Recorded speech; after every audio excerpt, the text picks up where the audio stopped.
All right, let's do Absolutely. headline number 2, Ann. Farfetch is investing up to $200 million in the Neiman Marcus Group.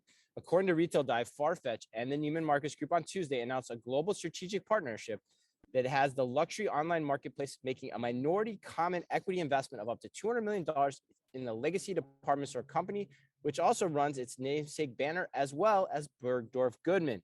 The partnership's first project will be to re-platform Bergdorf Goodman's website and mobile applications using Farfetch platform solutions to expand its global capabilities and services, according to a press release. Both Bergdorf and Neiman Marcus will join the Farfetch marketplace as a partner, quote, adding participating brands in key global geographies, end quote, as was stated in the press release. And what do you think about this one? I love this. Back a few months ago, I talked to the chief product officer, Kelly Kowal. Do you remember that one, Chris, for the Women's Retail Collective? Of course I do. Kelly Cole is one of my favorite people ever. Got to interview her at Shop Talk. She's awesome. Yeah, she's amazing. And at that time, she was just talking about using their platform to help smaller boutiques, to like get them to the level to really get out there, become omni-channel. There was no discussion at that time about like bringing the most well-known luxury department store in the world onto this platform. So this is why I think this story is so intriguing.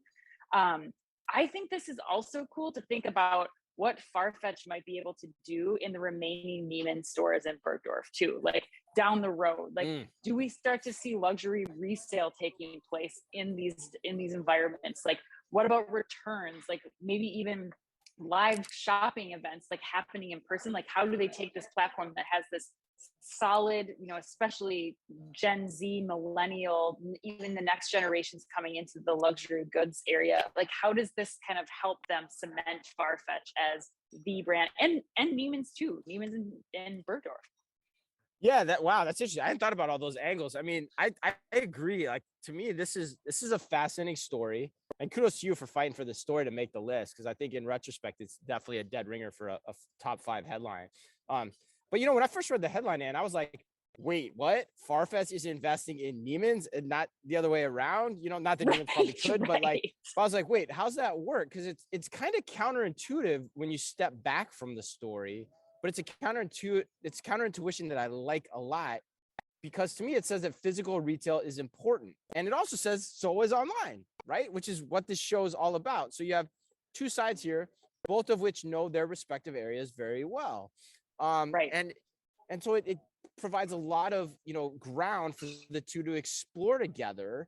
And it kind of calls to mind, like when we've said a lot on the show, like omnichannel retailing breeds strange bedfellows, right, Ann? Like strange partnerships that you wouldn't expect to happen. This is a great example of that, because Farfetch now wins. Farfetch now wins if Bergdorf wins, right? And then if Bergdorf wins, then more of a connection with Neiman's. And then does Neiman and Farfetch both win? So I like how they're both equally yoked in trying to understand what the omnichannel future is, bringing the best that they know online, bringing the best that these are great physical store retailers in the luxury space. Yes, so for sure. I think there's a lot to like about this in the long run.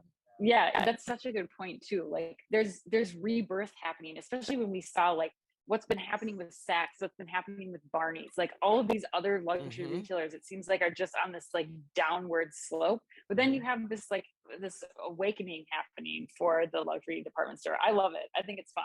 Yeah, it makes me think. Well, just one last point. It makes me think Farfetch is playing a different game here, like because it's counterintuitive but smart, and I just love that. Yes. I'm curious to hear what our audience thinks of that. So, if you guys have thoughts on this, please let us know.